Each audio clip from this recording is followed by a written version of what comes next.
선택의 효율성을 강조하는 시대를 우리가 살고 있습니다. 스마트한 소비라는 말이 들린 지는 한참이 되었고요. 정말로 물건 하나하나를 사는 과정이 얼마나 주도 면밀한지 모릅니다. 세세하게 따져보고 면밀히 생각하는 시대를 살아가고 있습니다. 리뷰도 찾아보고 가격도 비교하는 거죠. 개인의 선택만 그런 게 아니라 나라의 선택도 마찬가지입니다. 최근 미국의 선택이 전 세계를 흔들고 있지요. 물론 여러분 그 선택의 방향들 중에는 크게 공감이 가는 부분도 물론 있습니다. 무너졌던 윤리적, 신앙적 기준들이 선명해지는 것 정말 감사한 일이고 잘 되었다 생각도 많이 합니다. 하지만 여러분 한편으로는 철저히 미국을 중심에 놓고 그동안의 가치와 전통이 아니라 무엇이 옳은가라는 기준이 아니라 무엇이 미국에 유리한가, 무엇이 미국에 득이 되는가, 무엇이 미국에 직접적으로 말하면 돈이 되는가를 기준으로 이런저런 선택들이 이어지는 과정도 있어서 사실 좀 우려하는 마음이 저에게도 있습니다. 여러 잡음이 들리는 것 또한 사실이죠. 그래서 말씀 들어보면 어르신들도 시원은 한데 좀 걱정도 된다는 말씀들을 하세요. 나라를 위해서 하나님의 긍휼과 은혜를 구하며 기도할 때가 아닌가 생각해 봅니다. 여러분 선택의 문제가 중요하다는 말씀을 드리는 거예요. 개인의 선택도 나라의 선택도 중요합니다. 그 선택이 그 사람의 가치와 기준을 보여주기도 하고 그 나라의 방향을 결정하기도 하기 때문입니다.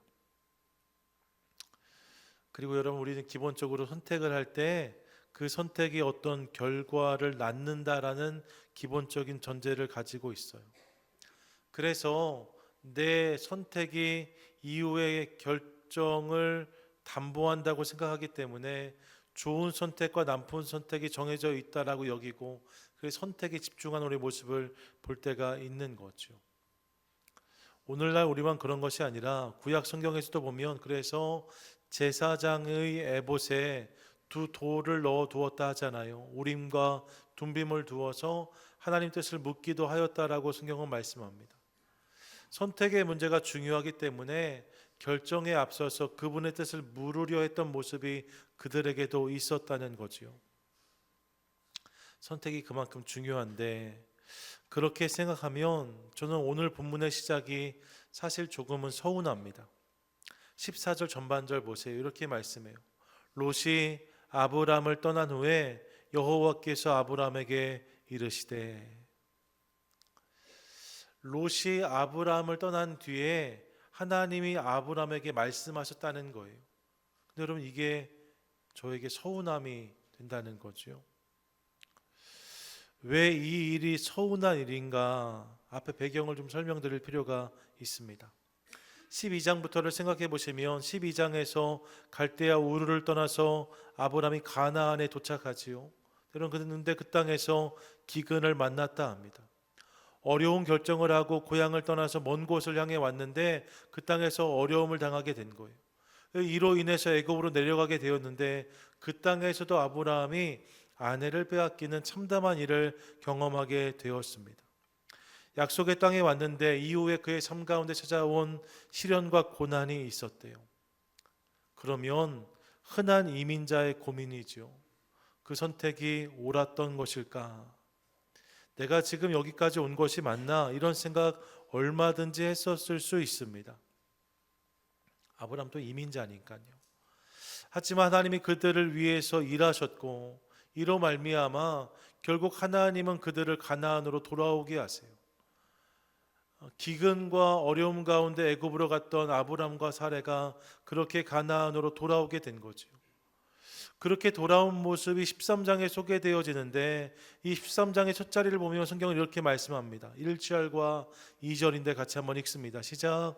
아브라함이 애굽에서 그와 그의 아내와 모든 소유와 롯과 함께 네겝으로 올라가니 아브라함에게 가축과 은과 금이 풍부하였더라. 아멘. 이런 13장을 시작하면서 사실 저에게 감격이 있어요. 왜냐하면 풍부하였더라라고 고백하거든요. 이 고백이 저에게 은혜가 됩니다. 12장에서 기근을 만났고 애굽에 내려갔고 어려운 일을 당하기도 하였답니다. 그런데 여러분, 결국 이 일을 통해서 하나님이 어떻게 하셨는가? 그의 삶 가운데 풍성을, 그의 삶 가운데 풍부를 허락하셨다라고 말씀하고 있는 거죠. 시련과 고난을 통해서 하나님이 담아주시는 은혜가 있다라고 성경이 말씀하고 있는 거예요. 이런 은혜를 누리는 저와 여러분 되시기를 축복합니다. 그런 은혜를 아브라함이 경험했는데, 또 한편으로 이어지는 본문을 보시면 그렇게 하나님의 복을 경험했는데 이 복이 이제는 그들에게 갈등의 씨앗이 되고 있는 것을 이어지는 본문에서 또한 확인합니다. 6절과 7절인데 같이 한번 읽습니다. 시작. 그 땅이 그들이 동거하기에 넉넉하지 못하였으니 이는 그들의 소유가 많아서 동거할 수 없었음이니라. 그러므로 아브라함의 가축의 목자와 롯의 가축의 목자가 서로 다투고. 여러분, 하나님이 복을 주셨는데 이를 욕심과 이기로 다루었더니 이를 통해 갈등이 생기게 되었다라고 말씀해요. 고난을 통해서 저들이 받은 복이 있었는데 그 복을 욕심으로 다룸으로 저들이 싸우게 되었다 말씀하는 거죠. 여러분, 신기합니다. 하나님 손에서는 고난도 축복의 통로가 되는데 사람의 손 위에 올라가면 축복도 싸움의 거리가 되는 것을 봅니다. 이것이 인생의 연약함인 거죠. 그렇게 여러분, 우리 삶 가운데 소중한 것이 있다면 그것을 내 손에 두면 망가지기 쉬우니 하나님께 올려드리는 우리 모두가 될 수 있기를 간절히 소망합니다. 내 손에 있으면 복도 화가 될 수 있어요. 하지만 이것을 주님 손에 올려드리면 그분은 화가 변하여 복이 되게 하시는 하나님이신 줄로 믿습니다. 그분이 모든 것을 합력하여 선을 이루게 하신다는 거죠.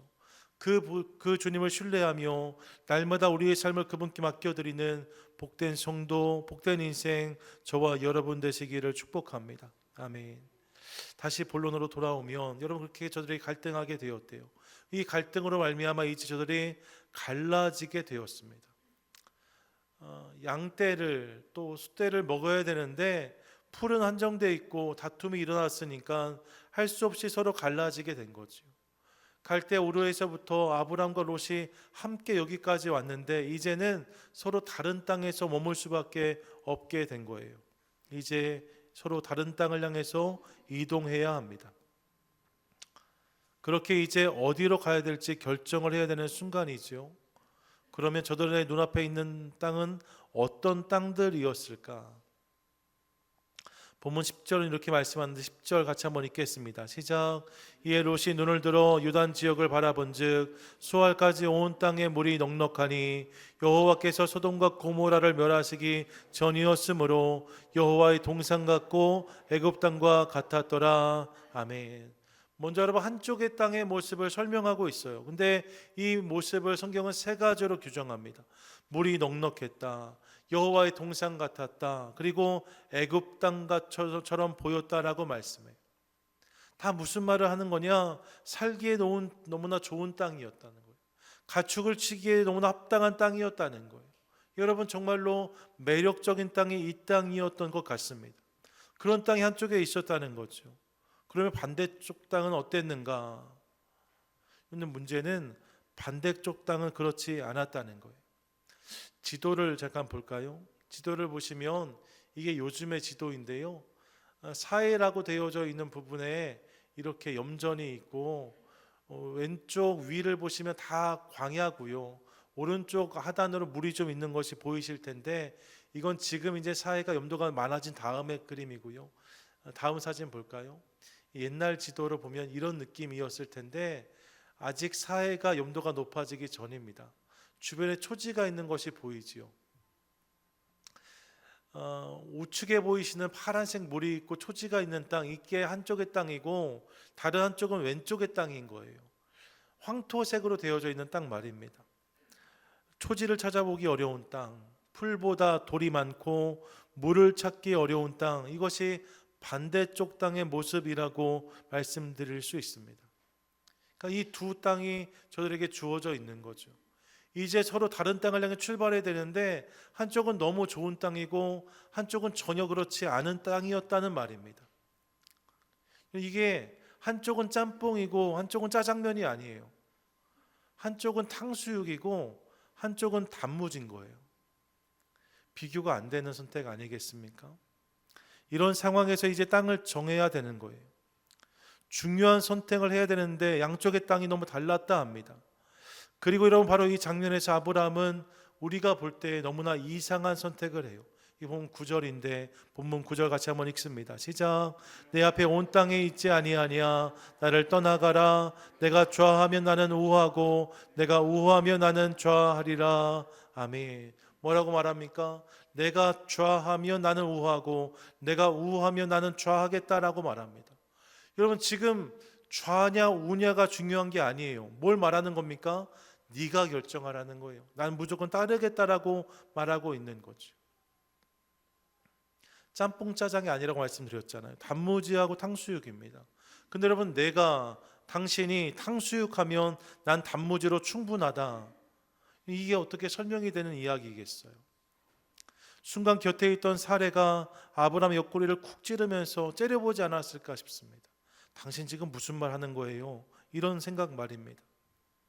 사실 여러분 이 상황에서 아브라함은 얼마든지 먼저 좋은 땅을 선택할 수도 있었어요. 이 여정을 지금 아브라함이 주도한 것 아닙니까? 롯은 아브라함을 따라온 사람입니다. 아브라함이 연장자예요. 롯의 삼촌이기도 하였습니다. 그러니까 나는 탕수육 해도 괜찮을 것 같아요. 그런데 그럼에도 불구하고 아브라함이 그렇게 말하지 않았다는 거죠. 나 좋은 땅이라고 말하지 않아요. 내가 먼저 선택하라 라고 말합니다. 그 모습이 의아한 거죠. 지금 아브라함이 무언가 잘못 판단하고 있는 게 아닌가 생각해 봅니다. 우리는 물론 뒤의 일을 다 압니다. 그래서 이날 그의 선택이 이상해 보이지 않을 수 있어요. 하지만 여러분 뒤의 일을 떼어놓고 생각해 보세요. 그냥 눈에 보이는 서로 다른 땅이 있는데 한 땅은 너무 좋은 땅이고 한 땅 그렇지 못한 땅인데 아브라함이 선택의 권리를 포기하였다. 이상한 것 아니겠습니까? 실제로 이어지는 본문에서 조카 롯의 모습을 보면 그는 조금도 망설이지 않고 이 아브라함의 제안 앞에서 요단의 좋은 땅을 택하고 바로 그 땅으로 출발하는 모습을 보여줍니다. 11절 보세요. 그러므로 롯이 요단 온 지역을 택하고 요단 강가에 있는 모든 지역을 택하고 동으로 옮기니 그들이 서로 떠난지라라고 말해요. 여러분 이 안에 망설임이 없습니다. 이 사이에 주저함이 없습니다. 택하고 옮기고 떠났다라고 말해요. 여러분 물론 얄미울 수 있죠. 어떻게 삼촌에게 그렇게 말할 수 있습니다. 하지만 이것이 사실 당연한 선택 아니겠습니까? 인간적인 눈으로 보면 망설일 이유가 없었다는 거예요.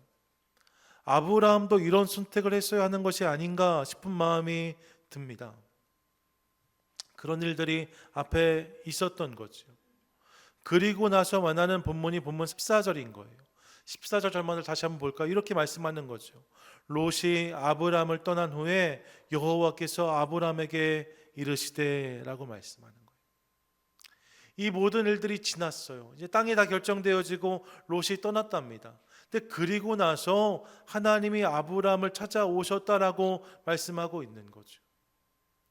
그래서 여러분 제가 좀 서운한 거예요. 하나님이 좀 더 빨리 아브라함을 찾아오셨더라면 좋지 않았을까 하는 생각이 저에게 있는 거죠. 나사로가 숨을 거둘 때에 예수님이 지체하셨던 것처럼 중요한 선택의 순간 하나님이 너무 늦게 오신 것은 아닌가 하는 생각이 저에게 드는 거예요. 하나님이 좀 더 일찍 오셔서 아브라함에게 귀뜸해 주셨더라면 왼쪽이 좋을 것 같아, 오른쪽이 좋을 것 같아라고 말씀해 주셨다면 아브라함의 선택이 훨씬 쉽지 않았을까 생각해 봅니다. 그런 맥락에서 하나님의 타이밍이 지체되고 지연된 것처럼 보여요. 그래서 아쉬운 거죠. 조금만 더 빨리 오셨더라면 아브라함이 보다 좋은 선택, 유리한 결정을 할 수 있지 않았을까 하는 생각이 드는 겁니다. 그런데 하나님이 그때 오셨다는 거죠. 그런데 여러분 우리 하나님은 실수가 없으신 하나님이십니다. 믿으십니까? 아멘. 그분은 절대로 늦는 법이 없는 하나님이세요. 항상 그분의 타이밍은 옳음을 믿는 저와 여러분 될 수 있기를 소망합니다. 아멘. 그분 항상 옳으신 거죠. 그렇다면 그분의 선택의 순간은 늦은 게 아닌 거예요. 그렇게 생각해 볼 때 오늘 본문을 묵상하면서 제가 깨달은 몇 가지 사실이 있습니다. 제 생각에는 하나님 늦으신 것처럼 보이는데 그게 하나님의 라이트 타임이었다고 말씀하시니까, 그렇다면 그런 주님의 계획에 무언가 분명한 뜻과 목적이 있지 않았을까? 이 사실을 가지고 본문을 묵상하다 깨달은 몇 가지 사실이 있는 거죠. 무엇을 깨달았는가? 먼저 여러분, 본문을 통해 저는 하나님의 지체, 하나님의 지연이 우리의 믿음을 확인하는 과정인 것을 깨닫습니다. 같이 한번 고백하시지요. 시작. 하나님의 지체를 통해 믿음은 증명됩니다. 아멘. 하나님의 지체, 하나님의 지연이 있을 수 있는데 이를 통해서 우리의 믿음이 증명될 수 있다는 거예요. 말씀드렸지만 인간적인 눈으로 보면 14절은 늦은 타이밍입니다. 조금만 더 빨리 오셨더라면 이란 생각이 얼마든지 우리 안에 올라올 수 있습니다. 그런데 여러분, 생각해 보니까 사실 이 13장 훨씬 이전에 하나님이 아브라함에게 주셨던 중요한 약속이 하나 있었던 것을 깨닫습니다. 이게 12장 2절과 3절이에요. 12장 2절 3절 같이 한번 읽습니다. 시작. 내가 너로 큰 민족을 이루고 내게 복을 주어 내 이름을 창대하게 하리니 너는 복이 될지라.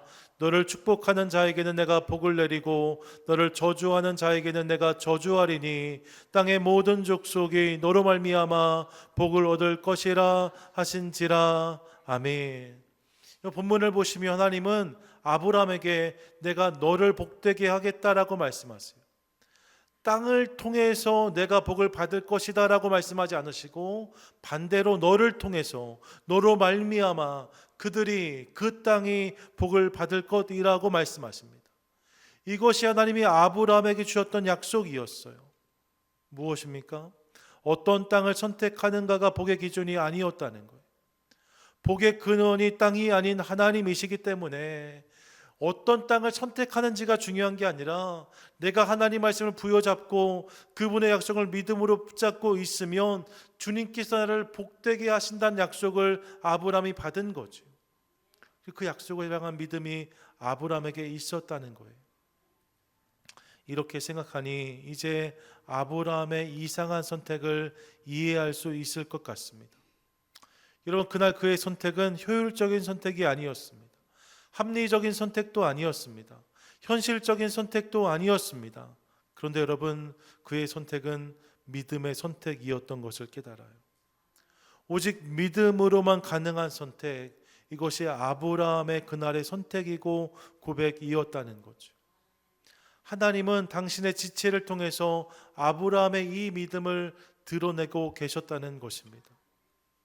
여러분, 만약에 답을 다 알려주시고 길을 보여주셨다면 이후에 그의 결정은 믿음이 아니어도 얼마든지 가능했을 것 같습니다.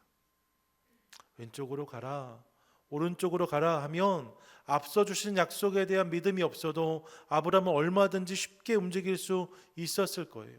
하지만 하나님은 이를 감추심으로, 이를 지연하심으로 아브라함의 믿음을 드러내십니다. 보여주지 않으시고 들려주지 않으심으로 그의 믿음을 확인하셨다는 거죠. 이를 통해서 내가 좌하면 나는 우, 내가 우하면 나는 좌라는 믿음의 고백을 하게 하신 것을 깨닫습니다. 여러분, 하나님의 지체는 이처럼 아브라함의 믿음이 확인되는 통로였음을 깨닫게 되어지는 거예요. 우리에게도 동일합니다. 사랑하는 우리의 삶 가운데도 하나님의 지연, 하나님의 지체, 우리의 기대와 다른 하나님의 타이밍들이 경험되는 시간들 있을 수 있습니다. 하나님이 뭔가 더딘 것처럼 느껴지는 시간 말입니다. 너무 오래 나를 기다리게 하신다 느껴지는 시간들 말입니다. 그분이 보여주시고 들려주시면 훨씬 쉽게 선택하고 감당할 수 있을 것 같은데 그렇지 않으셔서 답답한 순간들이 있을 수 있습니다. 그런데 여러분, 기억하십시오. 그 시간이 우리의 믿음이 드러나는 타이밍입니다. 보이지 않고 들리지 않을 때 하나님은 이를 통하여서 오늘 내가 무엇을 바라고 있고 무엇을 붙잡고 있는지를 드러내세요. 오늘 내가 진짜 믿고 있는 그것을 깨닫게 하신다는 거죠. 그러므로 이를 기억하며 삶의 중요한 순간마다 다른 것으로 선택하고 다른 것으로 반응하는 것이 아니라 믿음으로 선택하고 믿음으로 반응하는 저와 여러분 우리 모두가 되시기를 축복합니다. 아멘. 하나님의 지체가 우리의 믿음을 드러내는 통로가 되어진다는 거예요. 더불어서 두 번째로 깨닫는 것, 오늘 본문을 통해 저는 믿음의 선택에 복을 주시는 하나님을 또한 깨닫습니다. 같이 한번 고백하겠습니다. 시작. 믿음의 선택이 진정한 복을 낳습니다. 아멘. 여러분 본문을 보세요. 그날 아브라함의 선택은 롯의 선택에 비해서 더 쉽고 더 편하고 더 안정적인 결정이 아니었습니다. 그런 것은 오히려 롯의 선택인 것처럼 보입니다. 롯의 선택이 더 복된 선택처럼 느껴질 수 있어요. 그런데 여러분 이어지는 본문을 보세요. 본문 15절부터 17절까지를 보시면 하나님의 복이 누구에게 주어지는가? 더 좋은 선택을 한 롯이 아니라 믿음의 선택을 한 아브라함에게 임하고 있는 것을 확인합니다. 15절부터 17절까지인데 같이 한번 읽습니다. 시작. 보이는 땅을 내가 너와 내 자손에게 주리니 영원히 이르리라.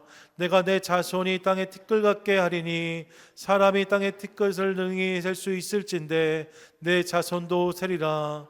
너는 일어나 그 땅을 종과 횡으로 두루 다녀 보라. 내가 그것을 내게 주리라. 아멘. 이 본문을 보시면 하나님 거듭해서 주리니 하리니 주리라 라고 말씀하고 계십니다. 누가 이 일을 하는 것입니까? 하나님이 그 일을 하시겠다는 거예요. 믿음으로 선택은 아브라함이 하였는데 그 선택이 믿음의 선택이었기 때문에 이제 하나님이 그 선택을 책임지시겠다고 말씀하고 계신 거죠. 믿음의 선택을 드린 그 인생을 위해서 하나님이 일하시겠다고 약속하고 계십니다. 여러분, 우리 하나님은 믿음의 선택을 복되게 하시는 하나님이십니다.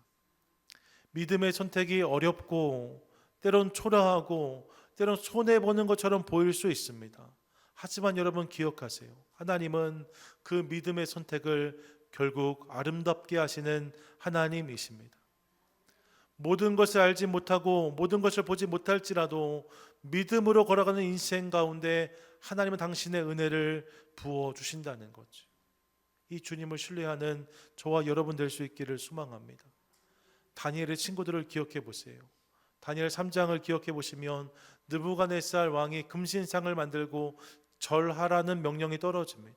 이를 거역하면 펄펄 끓는 불불불에 다 던져질 것이라고 엄포를 놓습니다. 이런 명령 앞에 우리가 서 있다면 우리의 선택은 어떤 것이 되기가 쉬울까요? 사실 여러분 지극히 현실적인 선택에 마음이 가지 않을까 싶습니다. 믿음의 선택이 너무나 불리하고 위험해 보이는 거잖아요. 그런데 여러분 이 상황 속에서 다니엘의 친구들은 그렇게 반응하지 않습니다. 끝까지 왕의 명령을 거부하며 믿음의 선택 위에 섭니다.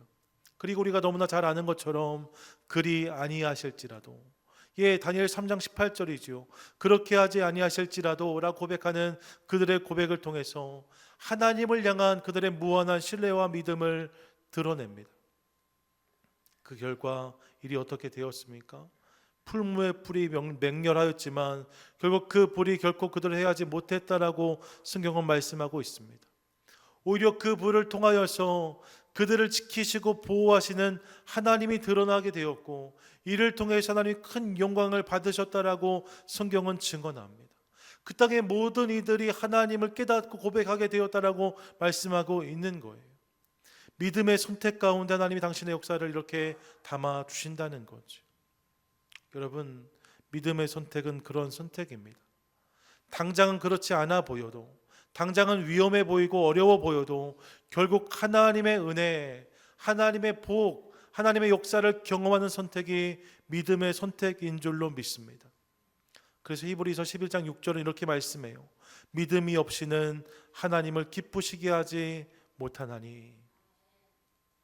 여러분, 역으로 말씀드리면 믿음이 하나님을 기쁘시게 하는 통로이고 도구라고 성경은 말씀하고 있습니다. 무엇을 통해서 우리 하나님을 기쁘시게 할 수 있을까? 무엇을 통해 그분을 기쁘시게 할 수 있을까요? 우리의 믿음을 통해서 이 일이 가능하다라고 성경이 말씀하고 있는 거예요. 우리가 믿음으로 반응할 때, 우리가 믿음으로 선택할 때, 우리 믿음으로 살아갈 때에 그 믿음을 하나님께서 기뻐하시고 그 기쁨으로 우리 삶 가운데 더 큰 은혜를 부어주신다 말씀하고 계신 거죠. 그러므로 사랑하는 여러분, 바라기는 이를 믿음으로 날마다 이 말씀의 증인으로, 이 말씀의 경험자, 주인공으로 살아가는 저와 여러분, 우리 모두가 되시기를 축복합니다. 아멘. 아브라함이 믿음의 선택을 했고 하나님 그 선택에 복을 주셨다라고 말씀을 드렸어요. 이런 이야기들이 앞에 전개되어지는 거죠. 더뎌 보이는 주님의 타이밍을 통해서 믿음이 드러나고, 그렇게 믿음이 드러나면 거기에 주님께서 은혜와 복을 부어 주신답니다. 그리고 여러분, 이 하나님을 깨달을 때 어떤 은혜를 누릴 수 있는가, 본문을 통해 마지막으로 깨닫게 되어지는 것이 있습니다. 성경은요, 우리가 이 귀한 은혜를 깨닫기 시작할 때 비로소 우리가 서 있는 모든 곳에서 하나님을 예배하는 예배자가 될 수 있다라고 성경은 말씀하고 있습니다. 같이 고백하시지요. 시작. 믿음은 우리를 진정한 예배자 되게 합니다. 아멘. 본문 18절인데요. 18절 같이 한번 읽습니다. 시작. 이에 아브라함이 장막을 옮겨 헤브론에 있는 만물의 상수리 수풀에 이르러 거주하며 거기서 여호와를 위하여 제단을 쌓았더라. 아멘. 이 본문을 보세요. 롯은 요단 강가로 갔고 이제 아브라함이 이동하는데 헤브론으로 이동했다라고 말씀해요. 헤브론이라고 하면 이후에 조상들의 도시라고도 불리는 곳으로 이스라엘 역사의 중심축 중의 한 도시가 분명합니다. 하지만 여러분, 오늘 이 창세기 13장에서 헤브론은 그런 땅이 아니에요. 그건 나중의 이야기고 이후의 이야기고요. 창세기 13장에서 만나는 헤브론은 그렇게 웅장하고 위대한 도시가 아니고 단순히 산지에 있는 어려운 땅이라고 설명드릴 수 있습니다. 산지에 있는 도시예요. 그러니까 수고해서 올라가야 되는 땅입니다. 높은 곳에 있었기 때문에 당연히 물도 부족하고 풀도 부족한 땅입니다. 이제 막 그 땅에 정착해야 되는 아브라함의 입장에서는 너무나 불리한 땅이었을 것입니다. 이런 상상을 해봐요. 장결하는 태양 아래 땀을 뻘뻘 흘리며 먼지가 날리는 오르막을 걷고 또 걷고 있습니다. 아브라함과 그의 일행들이 그렇게 가축들을 끌고 그 오르막길을 올라가고 있는 거죠. 그렇게 올라가다가 동쪽 땅을 바라보는데 요단강가는 밑에 있는 땅이거든요. 하류에 있는 땅이거든요. 낮은 땅이거든요.